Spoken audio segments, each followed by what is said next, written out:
rekam jejak kotor, rekam jejak pelanggaran HAM berat masa lalu. Jadi kriteria capres saja seharusnya yang mempunyai rekam seperti yang saya sebutkan seharusnya mundur dari proses pencapresan.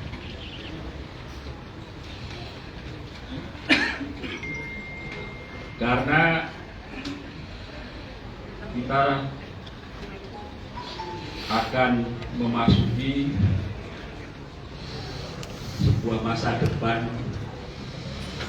kalau persoalan masa lalu tidak diselesaikan, bagaimana kita membangun masa depan seperti apa yang mau kita tapaki, kita lalui masa depan di mana peradaban yang tidak menghargai hak asasi manusia, yang menodai nilai-nilai kemanusiaan. Kita sebagai bangsa akan terus mengulang pelanggaran-pelanggaran HAM masa lalu kalau persoalan utang-utang itu tidak kita selesaikan. Saya pikir itu nilai-nilai yang ingin kita kedepankan menjadi wacana publik.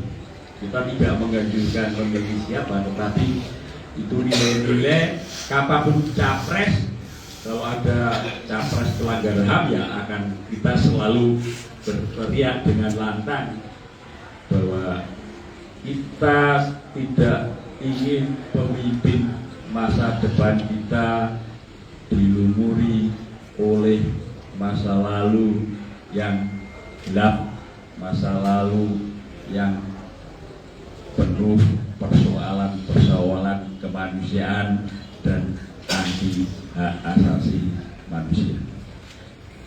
Mungkin dua yang lain bisa dijawab oleh Budiman bergantian.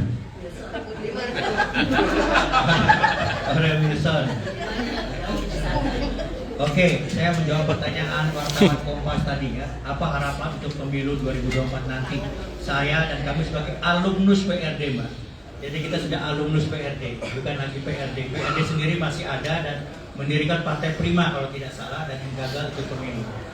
Kira-kira iya, ada sistem yang buruk yang kita kritik juga. Harusnya semua orang bisa punya partai dan ikut pemilu. Nah, apa harapan kami? Harapan kami terutama dari Forum Rakyat Demokratik untuk kami ini adalah agar para politisi harapan kita adalah para politisi yang terlibat dalam HAM di masa lalu tidak duduk di DPR atau memimpin negeri ini. Kenapa begitu? Karena harapan kita untuk menyelesaikan HAM masa lalu akan sulit menjadi kenyataan kalau pelanggar HAM yang memimpin negara ini. Ya, dia pasti akan melakukan impunitas atau akan membuat amnesia sejarah supaya kejahatan HAM di masa lalu tidak diangkat atau dipertanggungjawabkan, kira-kira begitu. Jadi itu harapan kami. Ya. Kedua, soal harapan kami adalah bisa merealisasikan, menjalankan rekomendasi DPR tahun 2009 tentang kasus penghilangan paksa. Dari semua kasus pelanggaran HAM berat, 12 kasus pelanggaran HAM berat yang terjadi di Indonesia, hanya kasus penghilangan paksa yang mendapat dukungan politik dari DPR RI tahun 2009. Ini yang luar biasa menurut saya. Tapi rekomendasi untuk pemerintah tersebut tidak bisa dijalankan atau tidak berani dijalankan. Ya. Ada 4 rekomendasi untuk penculikan aktivis 1998. 1. Bentuk pengadilan HAM ya, terhadap pelaku penculikan aktivis 1998. 2. Bentuk tim pencarian orang hilang untuk aktivis yang masih belum ditemukan. Ketiga, reparasi dan rehabilitasi untuk keluarga aktivis yang diculik 1997-98. Keempat, ratifikasi konvensi orang hilang ya sebagai mandat kita anggota PBB. empat-empatnya belum dijalankan, baik oleh pemerintahan SBY ketika rekomendasi DPR itu keluar, maupun oleh pemerintahan Jokowi yang di tahun periode kedua sudah memasuki tahun ke-9 ini, ya kira-kira begitu. Seharusnya, ya pemerintahan SBY ataupun pemerintahan Jokowi bisa menjalankan 4 rekomendasi itu. Kenapa? Karena secara politik partai-partai yang mendukung Jokowi, ya itu adalah partai-partai yang mendukung rekomendasi DPR RI tahun 2009. Hanya satu partai yang menentang itu, yaitu partainya Mas Bud, Gerindra, ya. Karena mereka takut waktu itu mungkin untuk menjegal PS untuk Capres tahun 2009, ya.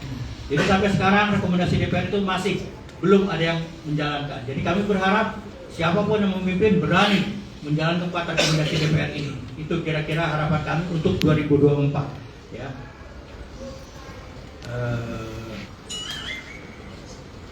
Terus soal ini zaman sudah bebas, anak-anak muda memikirkan masa depan saja, ya tidak perlu melihat ke belakang. Menurut saya pandangan ahistoris ini mirip dengan para jenderal-jenderal pelanggar HAM Orde Baru. Mereka mengatakan lupakan masa lalu, kita melangkah masa depan. Kira-kira begitu, berdamai dengan masa lalu. Mari kita melangkah ke depan.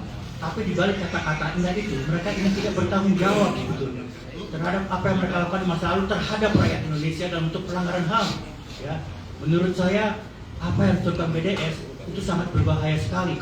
Ya, kita ingat kata-kata Bung Karno yang sangat legendaris dan sering dikutip oleh BS juga. Jangan sekali-sekali lupakan sejarah jas merah. Berarti BDS itu udah gak pantas pakai jas merah lagi sekarang. Dia tidak pantas lagi mengutip Soekarno sebagai seorang nasionalis. Ya, referensinya kenapa? Loh, dia sudah lupa jas merah. Ya, berarti dia bukan Soekarnois, dia nasionalis yang bukan Soekarnois. Mungkin suka nasionalis yang Prabowois. Ya, itu dia mungkin. Itu jawaban saya. Oke.